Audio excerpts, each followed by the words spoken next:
Avant toute chose, il est important de revenir sur l'interface de base de Freepik. Vous connaissez certainement l'outil de base qui a pendant longtemps été une bibliothèque indispensable pour beaucoup de designers. Aujourd'hui, lorsque vous vous connectez à Freepik, la première page que vous allez avoir, c'est celle-ci. Elle va mettre en avant les différents outils que vous propose maintenant la plateforme. Ce n'est plus juste une bibliothèque, c'est un outil qui va contenir des ressources, mais aussi énormément d'outils d'intelligence artificielle, que l'on va voir dans cette formation. Vous avez tout d'abord la Home qui va représenter ici les différents outils qui sont proposés. Trouver des photos, des illustrations, générer des images, faire de l'upscale et bien d'autres choses. Et vous allez voir qu'il va y avoir des domaines liés à la vidéo, au vectoriel, au design directement de template et bien d'autres choses. On verra bien sûr tout cela au fur et à mesure dans la partie AI Suite et vous voyez qu'il y a pas mal de petites choses.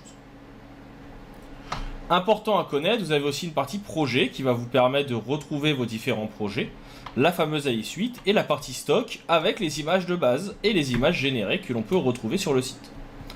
Vous avez une partie qui va s'appeler dans la partie IA Suite All Tool qui vous permet d'avoir aussi une page qui réexplique un petit peu tous les avantages et tous les outils qui sont proposés par Freepik.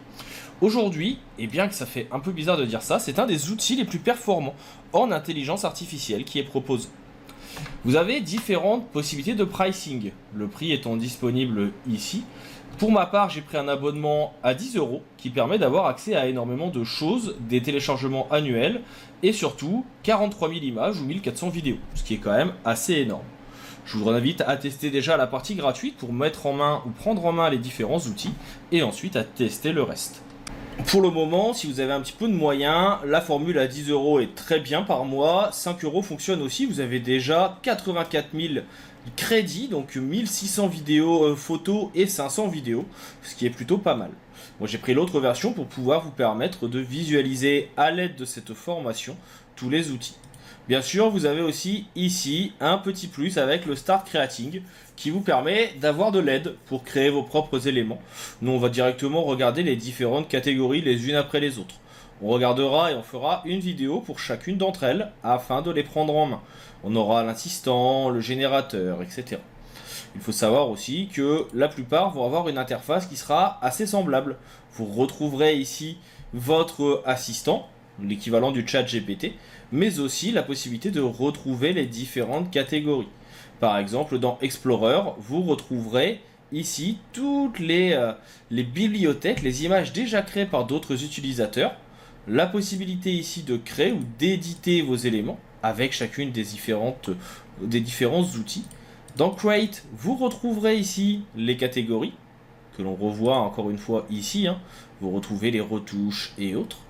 Dans la partie Edit, un petit peu plus poussée, vous retrouverez les outils d'upscale pour lesquels vous allez pouvoir venir corriger des photos, l'assistant ou vos créations. Alors là, vous voyez qu'il y a déjà quelques créations. C'est pas forcément des créations que j'ai réalisées récemment, c'est des choses que j'ai fait il y a plusieurs mois quand j'avais testé les toutes premières fois l'outil et on avait déjà des choses qui étaient plutôt pas mal. On va voir maintenant comment on va pouvoir améliorer ça. Ce que je vous propose, c'est qu'on commence une première vidéo avec la partie explorer, où on va rentrer un petit peu dans les détails et on va voir comment cela fonctionne. Et ensuite, on attaquera les autres parties, la partie créée, avec chaque fois une vidéo qui sera dédiée aux différents outils qui sont proposés, aussi bien sur la partie sketch, qui peut être rigolote, que la partie mock-up, que la partie audio, qui vont proposer pas mal de choses. On attaque tout de suite cela dans la prochaine vidéo.